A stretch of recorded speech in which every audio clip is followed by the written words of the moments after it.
talk about something new that I'm going to try, and that is encrusted embroidery. I couldn't find a whole lot of examples, and I've never done it before. So the best I could offer would be to go to Google and put in the term encrusted embroidery. You're going to find a few things in neutrals where people were putting them over stones. So if this was a stone, they would do their stitch and they would wrap it over the stone. And what encrusted means is that you don't see any of the fabric. Everything is covered with texture and stitch and beads. And you add to the interest of that texture by putting down something like a bottle cap, and you can stitch over it. But what encrusted embroidery does is it traps it in between two layers. And it's kind of like trapunto, except trapunto is usually done with padding. And this way you can take all sorts of things and add them. Okay, say you're picturing a little rock pool, and then you're going to take your fabric and you're going to stitch it down. Make sure you have a piece of fabric that's big enough to cover all your items. And then you stitch that down, and then you can stitch into that and do all your stitches over it. And anything goes when it comes to trapping something down here. So I've got a bunch of bottle caps, depending on how big a piece I was working on. You could take a tube, trap that down there, and that might be kind of interesting. This was just something that was on my desk. If you had keys, you could do keys, rings, buttons of all kinds, button covers. This was a little bead cap. You could absolutely use that. So anything goes, and then we're going to trap it, stitch down around it, and then fill it with stitches. All right. So now, and I think this is going to be tricky. I think it's going to shift. You might try, let's see, we could do this. We could tack some of them down first. Okay, so I decided I'm going to tack some of these down, just one little holding stitch, because I think that's going to make it a little bit easier as I put the top layer on. And that's just to kind of keep my positioning where I want it. And it doesn't have to be wrapped over a 3D object. You could just do it in such a way that you could hang it as a wall hanging, because I think the idea of encrusted is just you cover all the surface. Got to leave enough room that I can actually get my needle down in between things too. There is no rhyme nor reason to how I'm doing this. I'm just making it up as I go along, and if you want to play along, that's what I would suggest for you as well. All right, I'm going to have a second layer. That's going to give a little bit more thickness there. Now this may be stuff that I don't even need to do, but I'm just going to try it. And I'm trying it on a piece that's not huge. What is my nature is to start something like this on a huge piece, which is just ridiculous. Because then it takes so long to finish, and if I don't like it, then I'm stuck working on something, or I've just, wasted time and materials. So I'm trying to get better at doing this, and this is small for me. This is kind of a little too small for me to be working in, because it's really hard to get your needle around stuff, but it might also be that I'm just not that used to working in a hoop. There are some things it does make easier, and something like this, of course, you're going to need it. All right, I'm not going to cut my fabric until I'm done, because I know it's going to move. And so the idea is to come in and just do some stitches around here. And both of these fabrics is just some cotton fabric. Kind of fiddly, I guess, until you get things set up, and probably more fiddly because I put that t-shirt material in there, but I'm okay. I am okay with that. And so I'm just going to do just a little running stitch around. And this doesn't have to be perfect. There's going to be wrinkles that are going to happen in the fabric, and I'm okay with that because it's just going to add more texture. And in fact, if you cut your fabric too short, and say you ended up over here, you had to cover something and it was just too short, just add more fabric. You're going to be covering everything with stitch and beads and knots and all that good stuff that it doesn't matter. I'm just being very tentative on this first one because I haven't done this. And anytime you're doing something for the first time, at least if you're me, you feel like you're all thumbs. But I determined I was going to do it on camera because that would teach you guys right along with me. Plus, anybody that's done a lot of this before, if they happen to see it, they can give me any tips they might have. But doing this kind of wonky, stitching around here just sort of embraces my idea of, not worrying about being perfect. There's, no matter what you're doing to the top of it, you're going to be able to hide something that you're not crazy about, whether it's with stitch, whether it's with beads, whether you put another layer on top of it. I don't know, maybe you could do that. You could grab some felt or some wadding and wad it up and cover it with fabric and then add just another dimension.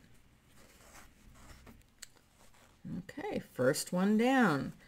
Now I can see me, because this hoop is going to get in the way and bother me, getting all this stitched down and then maybe even moving over to a larger hoop or a different kind of hoop or taking it off the hoop. I don't know.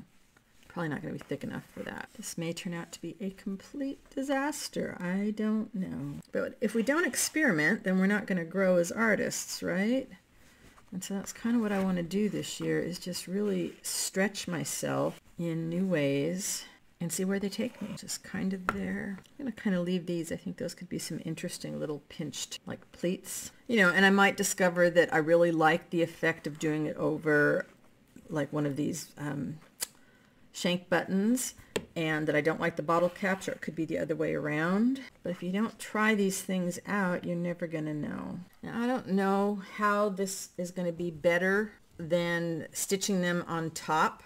I mean, maybe it's not. Maybe it's absolutely the same as stitching it on top. Although when you do it on top, you don't get the little buckles of the fabric, which do add texture. This could not get much more wonky than it is, that's for sure. So the important thing with picking your threads, if you're going to do this, especially if you're going to do it in just one tone, so I'm going to do this one all in neutrals, is to have, I'll show you, I've got some shades, variety of shades within my neutrals. And then I've got a variety of thicknesses of my threads. And of course you can double things over and triple things over if you need to make them even thicker. But that's going to give you that added texture, because this is all about texture. That's it. A piece of really wonky. And like I said, you can come back in if you wanted to and then put something over the top, so you would get a different effect.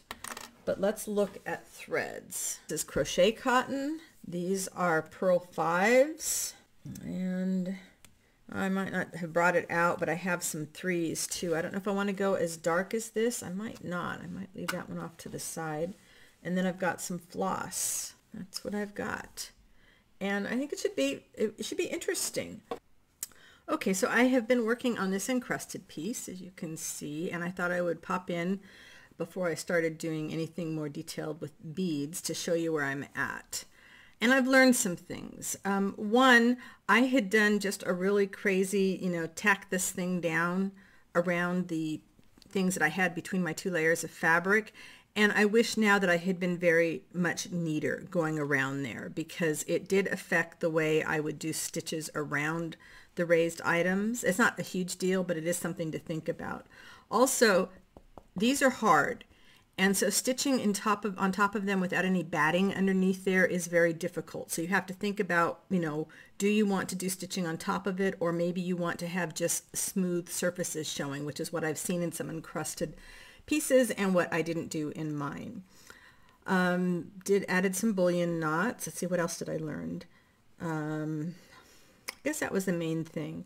It was just difficult to do some of the working around the raised stuff because it was so hard. So if I was doing this again with the 2 pieces of fabric, I would put some batting or wadding or some kind of padding underneath there to make it a little bit easier to stitch into, or I would decide to leave them blank. Did some little woven picot, however you say that. And then I just started filling in with some random straight stitches and various threads.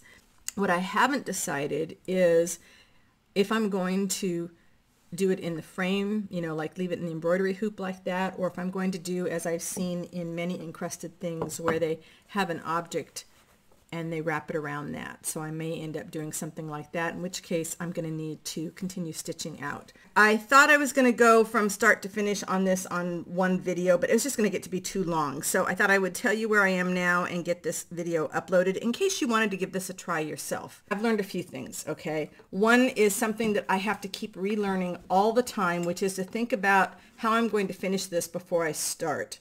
I really didn't think that through, and so I had just this circular piece, and I realized I really wanted to do more of a 3D wrap, like a wrap stone, which is a lot of the examples that I had seen. So I needed more material. I needed to move to a larger hoop, and that's kind of where I'm at right now. I'm just kind of filling in the blank spaces with lots of varied straight stitches in various colors.